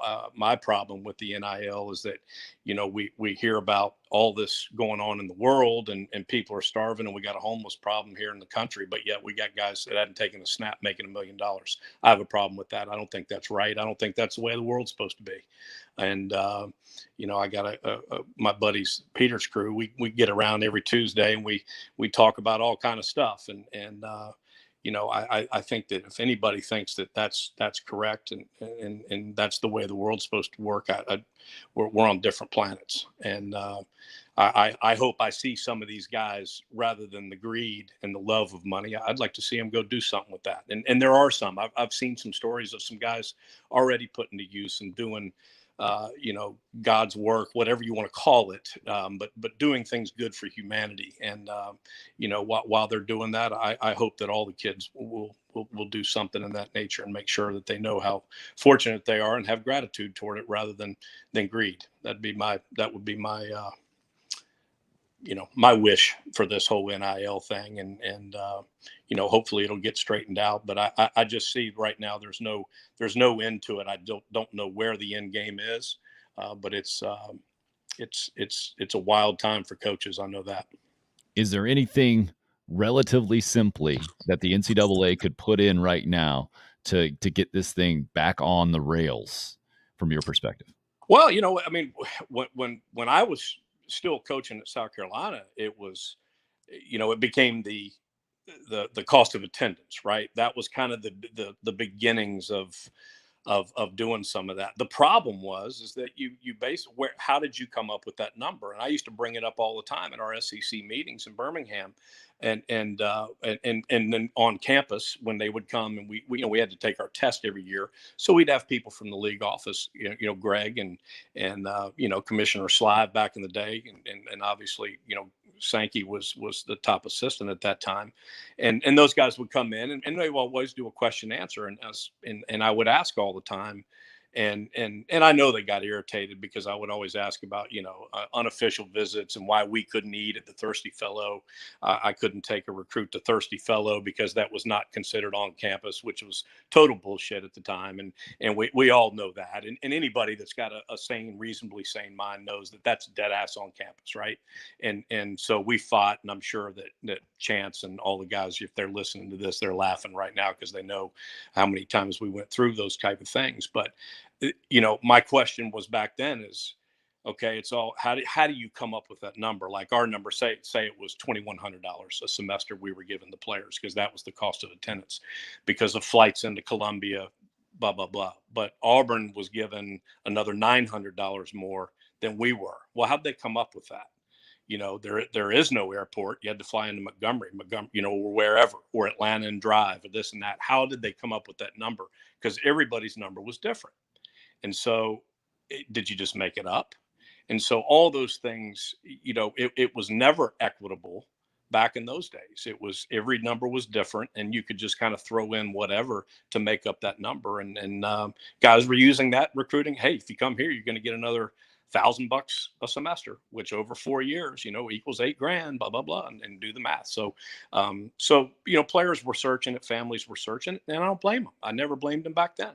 And if that's why they went somewhere else for over $8,000, then, I used to tell them, if it's worth $8,000 and that's why you're going, you're probably going for the wrong reasons. But if that makes that big of a difference, and I get it, in some situations, $8,000 might as well have been $1 million. So, it all comes down to that almighty dollar, and I wish it wasn't that way. But in the current model, that's kind of where they're at. And I don't know where the end game is. If I knew it, I'd go run for Mark Emmert's spot, and take that spot, and maybe bring some common sense to the table. G.A. Mangus speaking some truth here today. Appreciate you joining us. And with talking about the NIL, that translates in my brain now to the current climate of college football that is really dominated in a lot of ways by the transfer portal as well, and how that's changed the recruiting game and programs and the whole deal. How do you see the transfer portal as you sit here today? It gives an excuse for kids to blame somebody. It's I remember Trace Armstrong, and people probably don't remember him, but he was a great player. Yeah, he was a hell of a player. Played in the NFL for a long time, and he's an agent now. He came, and we were teammates one year at University of Florida, and that was back when the only way you could transfer was if you were a graduate transfer and do it one time. And he was the first one I ever remembered. He came to Florida from Arizona State, and was a great player. Went on to have a great career in the league and all that stuff. And now, if you would have told me, I'm going circa 1991, 92 now, right? If you would have told me now that 30 years later that you could transfer 4 different times and keep playing and all this. And then, don't forget that. And I remember Chris Winkie, who's a friend of mine when he's down at IMG and used to bust his stones about, when, and of course he's gotten it a ton of times by being 26 years old and winning the Heisman Trophy. Now there's more 25-year-olds playing college football right now than there ever has been.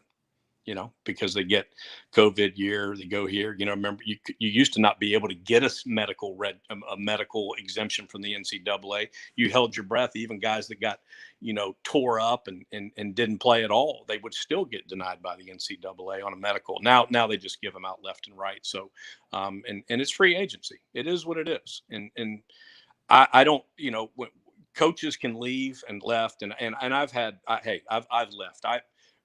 But that's when I was a head coach at Del Valle, and Rick Stockstill offered me the job in Murfreesboro, and I wanted to move back south. I was living in Pennsylvania at the time, and we had won, took over a program that had not won in 20 years. 4 years down the road, the last 2 years we didn't lose. The first year we went 2-8, and so should I have gone to look for another job because we went 2-8 and tucked my head between my legs and go find another head coaching job and where it was easier? I kind of relished that opportunity and kind of embraced the suck, like that book. And we went and recruited. We had a plan. It takes longer than a year sometimes. And I was developing as a head coach. My staff was young and developing as assistant coaches. And the program was developing into a winning attitude because they hadn't had it in over 2 decades. So, we went 9-2 the next year and went to a first bowl game ever. And then we didn't lose for 2 years in the regular season. And so when that happens at that time in college football in the early 2000s, if you win, people were going to start calling you. And so Rick called me, and Rick being older than I, of course, but he has old school, in him in coaching. And I actually talked to him about the job of being his OC in early December, but my players were gone. They weren't on campus because they were back for Christmas vacation. And I said, listen, I'm going to take the job. I said, but I don't want to have to do anything with an announcement or anything. And you're just going to have to take my word for it.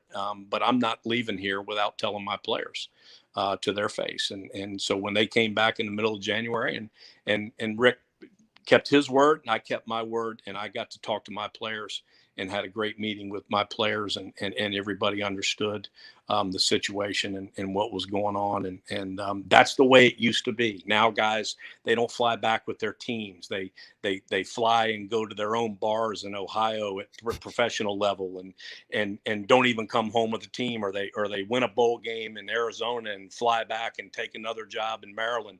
There's guys that do stuff like that all the time that makes no sense to people that have common sense.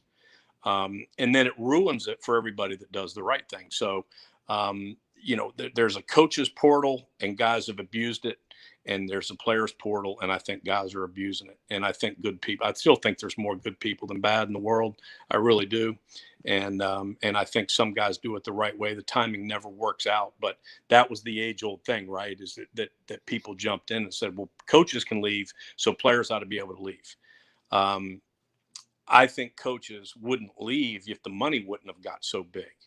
I personally think it's ridiculous that we coach a game and you get $10 million a year to coach a game. I think that's absurd when there's people that are starving in the world and homeless people in the world, and you're making $10 million to coach a game. That it's absurd. I mean, if anybody just really boils it down, what does that do? Creates more social media talk. It makes people want to fire them earlier because why? Is it really because they've lost football games when they're really doing everything right, helping kids, helping them graduate, doing all the right things? Or is it because they make a lot of money? And that's the question people need to ask themselves. And if coaches would go back to the old days when that's why people aren't Joe Paterno's, even Steve Spurrier's, at two different places of over 10 years plus. The pressure gets cranked up so much that they get fired. So, that's the other side of the coin is coaches. Yeah, they may jump and take another job, but the players can't. They also have to go maybe jump and take another job before the next year when they get their ass fired. So, you're jumping the ship. A basketball coach from Florida, look, they were all on his butt, and he ended up taking the Georgia job before they could get him. Right. So it works both ways. None of it is good when it's abused, but that goes for a lot of things in this world. So I think the portal I think if kids don't take the advantage, if they legitimately have an opportunity at another place, especially when you can move down. See, that's the difference. You used to be able to drop down and play right away. Now you can move up and play right away. And my problem is some of these kids at lower levels, they all of a sudden start and have a few stats. They want to jump to another school and move up. And guess what? They sit their ass in the portal and there's no scholarship for them. And if I was the parent and my kid left a scholarship and was sitting in the portal and then had to go pay to go to college, I'd make him get a job and go pay for it himself. G.A. Mangus speaking a bunch of truth again here on the program. And as you were saying that, it in my brain, it went to some conversations I've had with former players talking about even predating Steve Spurrier, the Lou Holtz era, especially how college football coaches really had all the power over players. And now that the scales are beginning to even out with the portal, with the NIL and the whole thing, are you optimistic at all that balancing out will ultimately be a good thing? Or do you feel like the power deserves to be with the adults there and the guys that are in charge of the whole thing from the coaching perspective? Or do you think it can be a good thing that these players are earning a little bit more power in their own career there in college? Well, I don't like the word power. I know, I'm from those guys you're talking about that you talked to in the Lou Holtz era and stuff. Well, those guys are close to my era. And I never, and I played for two different coaches, both, Galen Hall and Steve Spurrier. And I love both of them. And I got along with both of them. And I never felt, the word power really never came into mind. I never looked at it that way. And I think if you're a good person and you're a good coach and a good adult, I would like to think that the locker room would never use the word power. They may say he's in charge because there's a head coach, there's a coordinator, and there's an assistant coach, and everybody has a role, and that's the locker room. And I always looked at it as, and still do today, that if the world was a lot more like a football locker room, we wouldn't have the problems we got, because you're talking about diversity and cultural differences, and everybody's from different towns and backgrounds and all that. Because that sport requires the most people to play it. It's the largest locker room, and therefore it's the hardest thing to manage because there's more people. But wasn't Coach Spurrier one of the best at that? Like he was great at it. I was amazed at the difference between Steve Spurrier and Lou Holtz, in that Steve Spurrier instantly just started eating with his players. And absolutely. A lot of times the South Carolina players didn't even know what state Lou Holtz was in sometimes during the season, even just because he was much more the CEO, drive the golf cart type of coach. I agree. That's a good point. And Coach did that, and he didn't change. That's who he is. Coach ate with us when I played for him at Florida. Coach worked out in the locker room or the weight room while we were working out and having our workouts. So he did everything with us. And also was what I looked at it as a young player is, well, he's not asking us to do anything that he wouldn't do himself. Right. And so, all those things, I think it all goes back to, how do you look at your head coach, and do you look at him as one of you and he just happens to be in charge, or do you look at it as that he's a guy in power, and liking being in charge? Right.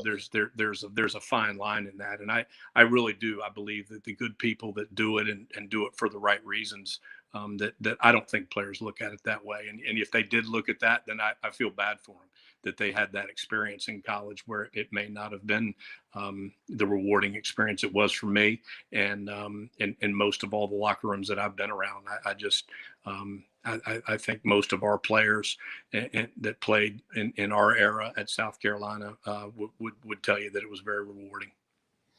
I can agree with where you're coming from there. Do you think, or maybe you can't even put a number on or speculate, that college football at large was like that, where you feel like the players mostly had good experiences, or do you think like it was maybe more the other way and less good experiences? No, I've always felt, I mean, all of my people that I talk to, friends, and they played at different places. I've played golf with a lot of guys that played all over the country, and very rarely do I hear of somebody talking about how they had a bad experience. But most people my age too, they only played at one place. If they transferred, they did it one time. There wasn't multiple moves. Even in high school now, I mean, high school guys are going. It's very normal to see guys going to 2, 3 high school, sometimes even 4 high schools in 4 years. So guys my age in that era of the late '80s, early '90s, you don't find that much. And I can only speak for myself and the conversations that I've had, and my teammates. We still get back together, and I wish I could see my Florida teammates more than I do with coaching in the fall. I didn't get a chance to see them very much, but every other year in Gainesville when we were down there playing them. It's very positive. I just saw a few of them out in Mississippi a couple of weeks ago and was around a handful of them. Shane Matthews and Kyle Morris and Tony Rowell and some good friends of mine from back in the early '90s, and hearing all those old stories. And then I was with my brother at Samford. He's a little younger than me. He played at Samford University in Birmingham, and we went to play at Old Waverly with a bunch of his old teammates. And there was 24 of them together telling stories, and it was all positive. And 24 guys of his era all got together, and it started with a foursome, and now it's up to 6 or 7 foursomes every year. So I'd like to think guys have positive experiences. I think the guys lately that maybe haven't, I think there's some outside world factors also that have something to do with that, and outside influences, and like I like to call it, noise, just noise. And we didn't have that. I'll be the first to admit, I hate to say, well, we had that, you didn't have that, you should have seen it in my day. We didn't have that. We didn't have to mute noise. There wasn't social media. There wasn't, hell, I thank God there wasn't social media. I'm glad it's not something we had to worry about. And so that anxiety and all the stuff you hear about now with players and some of that, they have to worry about that, and we didn't. So I can't relate to that because I didn't have to deal with it. If that's adding undue pressure to players or whatever, it's still a free country. You can turn the shit off. Yeah, that's always the biggest excuse, I feel like, when coaches say, they have to do that. No, they don't. That was great. I love Jake Bentley for that. He's like, sometimes I just turn my phone off. Yeah. How about that? And that? I would highly encourage everybody to turn it off occasionally and turn the TV off of mainstream as well. As we're sitting here broadcasting on the internet, even though this is an internet show, completely agree with you. Yeah. No, hey. You gotta unplug sometimes, man. Yes, and you do. Keep it in perspective. I think the problem is when kids are dealing with this, or undeveloped adults, let's say, not quite fully developed adults, and that's where it gets really tricky. But you got to have good mentors around you. You got to have a good foundation. You got to get some good advice, and all this might just be a little bit more sped up for these guys at this point. GA, we could talk about that for forever. Sure. As we're in the final 15 minutes of today's show, I wanted to get your thoughts on where Gamecock football is specifically now, having coached with Shane Beamer back in the day on Steve Spurrier's staff and seeing what he did in year number 1. I think there's a great excitement. I got all my buddies, most of everybody I hang out with, here in town. They're, most of them are all Gamecock guys, and not all of them. I hang out with some Clemson guys, and we can all get along on the golf course and et cetera. But there is definitely, where it was 2 years ago, and just in terms of the I guess excitement factor. and Shane has done a good job. He's really good with the social media and networking. He always was. I think that that's where it's at. I think just like the whole world in college football too, is that sometimes you can get very quick to expectations, and I think everybody needs to take a collective breath in everything, all sports, but just to give it time. And it's hard. That's also outside factors that have sped all that up, and because you can sometimes, especially in the SEC, you can have a better football team and be better, but your record may not quite reflect it like the year before. And now you bring a guy like Spencer Rattler who and I'll give you both sides of the coin here in terms of what I'm talking about, of tempering the expectations.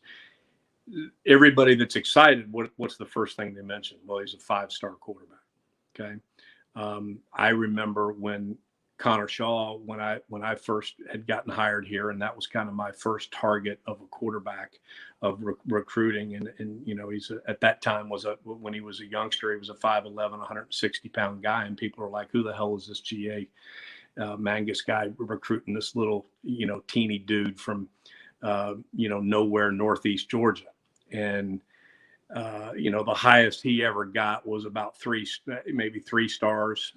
And he had, at the end, some people came in late, of course, and had somewhere between 12, 15 offers, something like that. And all of a sudden you rub the crystal ball 4 years later, and then 4 years down the road, and he's the winningest quarterback in school history. And we all know what happened there. So, but now all of a sudden they look back and say, okay, well, he's a 5-star quarterback. So there's your instant gratification, right? Immediately people get excited, and so now what do you think? Is because he's a 5-star? Does that immediately go from 6 wins to 9 wins? Well, a lot of people I talk to, that's kind of the expectations. And look at the flip side of the coin and understand that he's a young man. He's a young quarterback that has had some success at a big school, not in the SEC. And your week in, week out grind, and some of my buddies in the Big 12 can get mad at me, and that's fine. But it is not the week in, week out grind as the SEC. It's just not. And so you're also talking about one that ended up not holding the job at that said university, right? And a new guy ended up becoming the quarterback.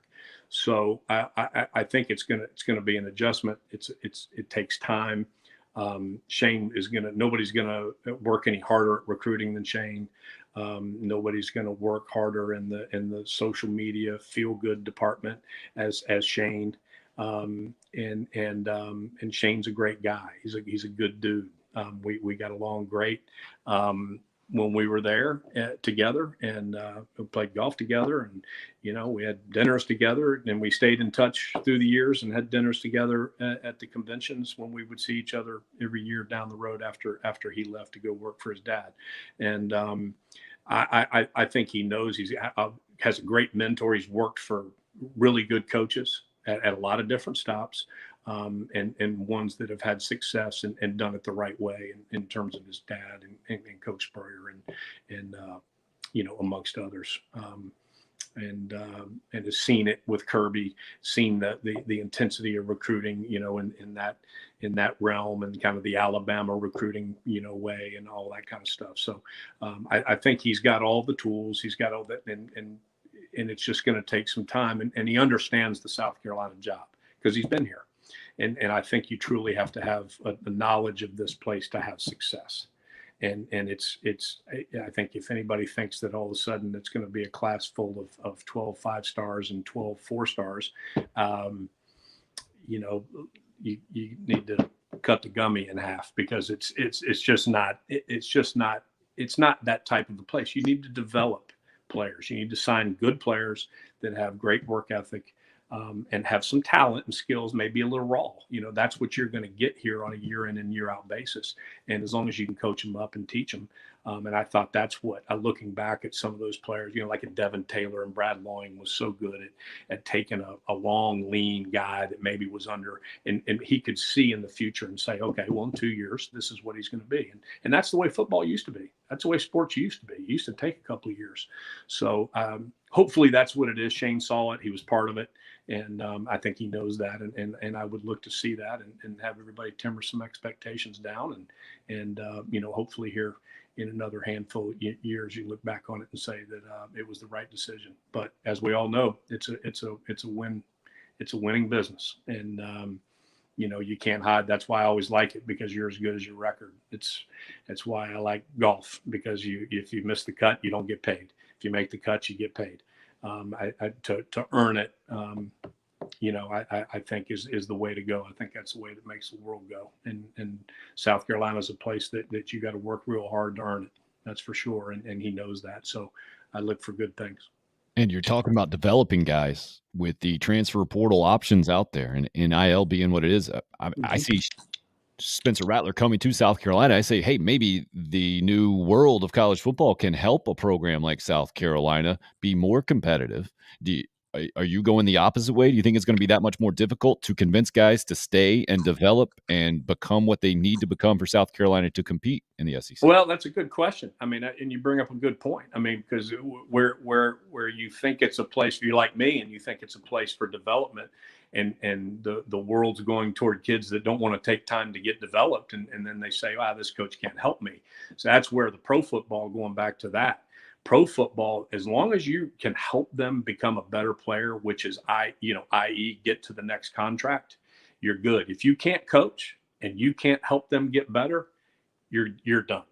So that's what I liked about pro football, is that you would get exposed if you were, say, a college coach that just recruited and you didn't know, from a hole in the wall, on X's and O's, you get exposed because those guys only want to get developed. They only want to get better and try to go reach the ultimate pinnacle, which is a big, long contract, right?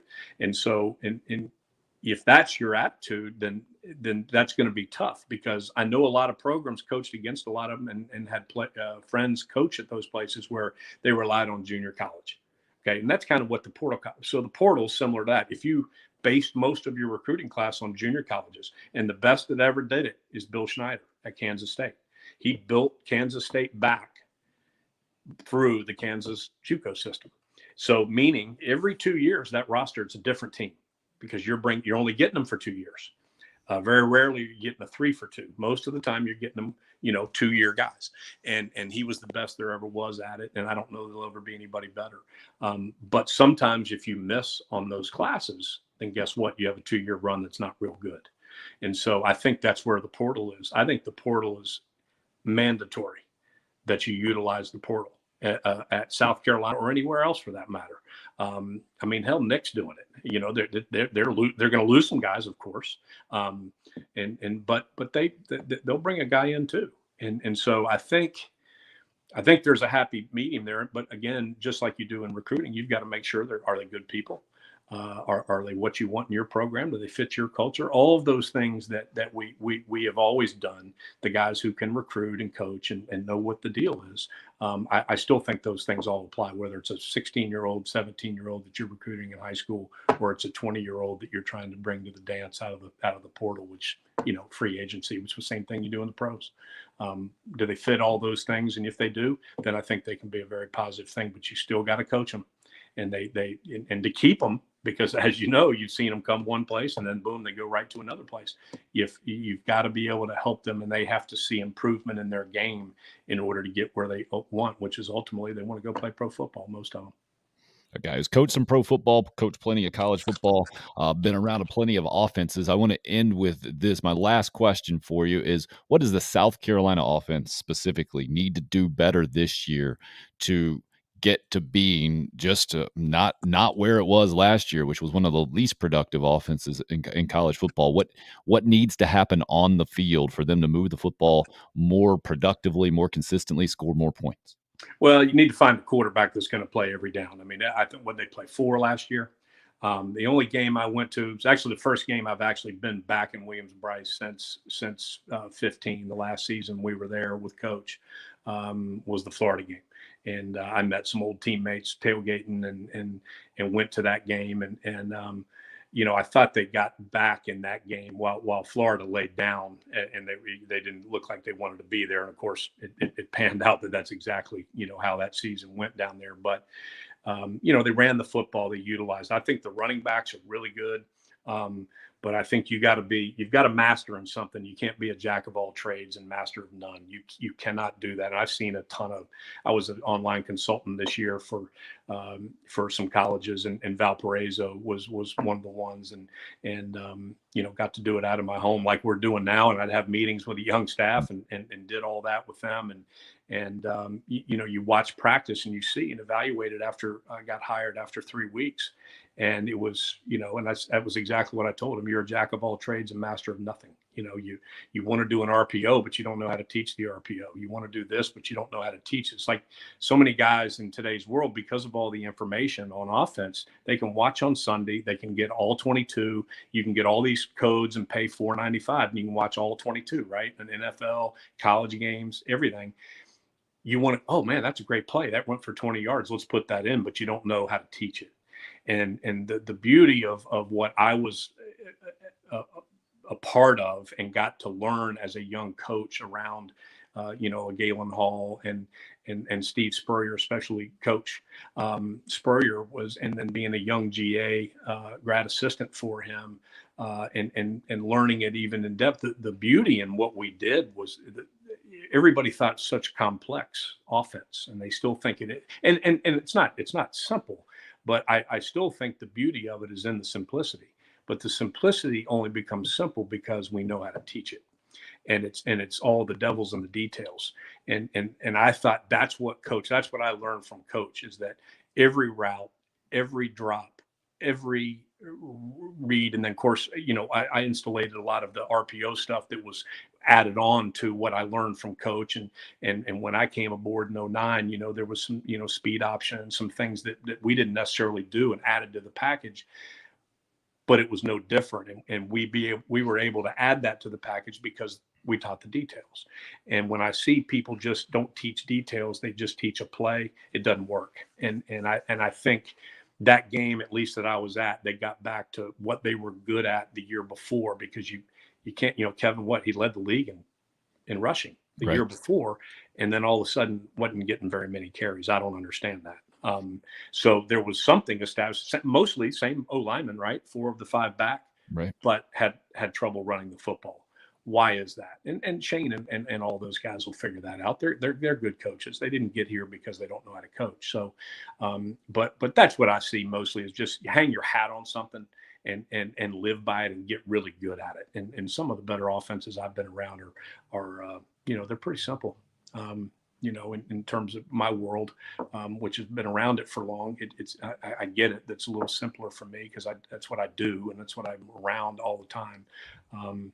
But I see a lot of coaches screw things up too by making it way too hard, especially with, the age group, because they're still kids. They're still 18 to 22-year-old. They're young men, but they're not. They're still in a huge development stage, and you got to start simple and add as you go, and more importantly, as the players allow you to add. And they'll do that. They know what they're doing. Reminds me of the famous quote. I think it is, the true mark of genius is making the extremely complicated look extremely simple. There you go. That's what I'm hearing from GA Mangus today. GA, really appreciate your time, man, and all the insight today. Anytime, buddy. I'm glad to see you back, man. I appreciate it. And I think we got like a share screen feature. Maybe you can break down some X's and O's for us, school up the fans out there. So maybe Gamecock fans won't be tremendously frustrated, or can at least have a little bit more context if there's reason to be frustrated going up into this upcoming season. Anytime, buddy. I don't tee it up till after lunch. So this time slot works good. Perfect. GA Mangus, ladies and gentlemen. How about that? You can follow him on Twitter at Coach GA Mangus. Man, a lot of insight, information, all 22. I'm going to try to work backwards. So when he was saying all 22, that means you can watch a game where you're not watching it like we typically watch it on TV, right? Where we're following the ball and we don't see all the players all the time, all 22 players on the field. I guess you can get a service where you're just watching all 22 like you would watch a coach's film, right? He mentioned Darius and Darius Rucker, Bob and Bob Stoops, a lot of one names there that I was following, trying to follow the most. I get Kirby and Kirby Smart. GA knows all these guys. It's crazy. Yeah, really interesting to hear his insights, and especially as it pertains to Gamecock football going in right now, as it pertains from just college football in general and the name, image, and likeness and the transfer portal and the whole deal. Really, I think an old school way of thinking, and yet open to adjusting to where we are right now and just using common sense. What a concept, right? Common sense these days. I would like to think we have some common sense on this show, and that's what it's going to be all about. But ultimately, you'll be the one that determines that. More of a laid-back feel on a Wednesday here. Appreciate you guys joining us for the live stream number 3. RL with the thrilling conclusion. Yeah, cut the gummy in half was fantastic, Craig. I think we got to make some merch with that one. Anthony, great show today. Thank you, GA, for the knowledge. It is power, absolutely. RL mentioning that ESPN has an all-22 option for some people if they broadcast it or if the broadcast is online. And one to finish. That's a great one. Coach K versus Phil Jackson in the steel cage match. We went all over the map today. That's what the show is going to be. I appreciate you being a part of it. Show number 3 here. Tim Hill, unrestricted free agent.